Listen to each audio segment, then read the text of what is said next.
If you are a fan of Studio Ghibli films, then you need to play Hua. And luckily for you, this game is available on every platform out there.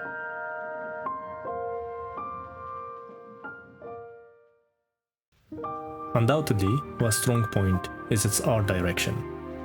Its stark resemblance to Studio Ghibli's films, whether visual or musical, gives it a unique flavor, especially considering that the theme and story of Hua revolves around topics which are famously dear to the Studio Ghibli mastermind, Hayao Miyazaki.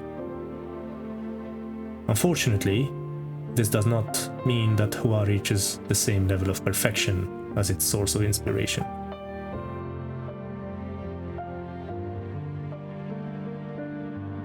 The hand-painted visuals are gorgeous, but you can find some inconsistencies. You will sometimes notice some unevenness in the sharpness of some visuals in some levels, and the 2D and 3D elements do not blend together perfectly all the time. While these can be overlooked, the fact that it is sometimes difficult to distinguish between the platforming elements and the background or foreground is much more annoying, as it unnecessarily disturbs the gameplay.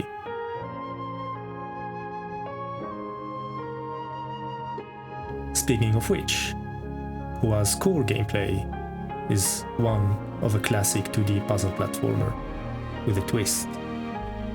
There is no life bar, no damage, no death, no game over, no boss fight, no fire at all for that matter. At most, the small number of enemies you will encounter will slow you down, but there is nothing to really stop your progress and the flow of the story. Even the puzzles, or the somewhat challenging sections of a level, feel like the dramatic scenes of a movie, like when the main protagonist jumps to reach a ridge, but falls short and has to do it again, or find another way around. This effect could have been more emphasized if the music would dynamically react to what the player is doing, but unfortunately, it is not.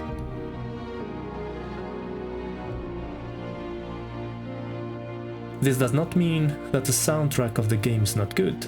It's actually the opposite, at least for me. If you like the piano compositions of Joe Hisaishi, then you will enjoy Hua even more. If you don't, however, you might think that the music is repetitive and even boring, since again, it is just looping in the background. The sound design, on the other hand, is just great and very coherent with the atmosphere.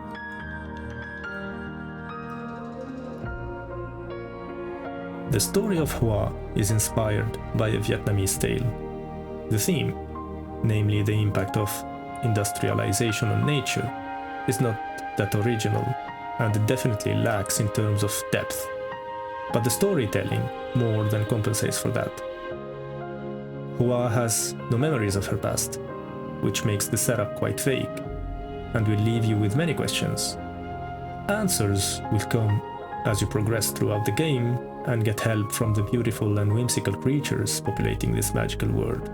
It might sound simplistic, but in Hua's case, it is beautifully executed.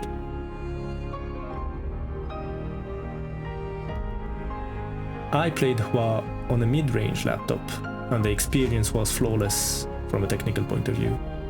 However, some reviewers have mentioned that there are some occasional frame rate drops on Nintendo Switch.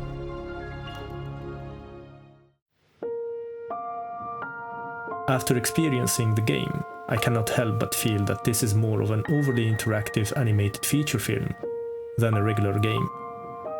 From the gorgeously hand-painted Studio Ghibli-like visuals, to the Joe Hisaishi-inspired soundtrack, to the linear gameplay, everything in Hua has been made to make your journey serene and magical. And though one is tempted to criticize some unpolished aspects, the fact remains that this is a very unique and great game that has been developed by a small group of talented and, may I add, honest people who made bold and risky artistic choices. I praise and thank them for this beautiful experience. If you are looking for a nice and chill game that you can experience alone or with your children, then this game is perfect for you. It is short, but the honest pricing makes up for that. However, if you are hesitant and don't mind some spoilers, then consider watching my playthrough videos of the game before making your final decision.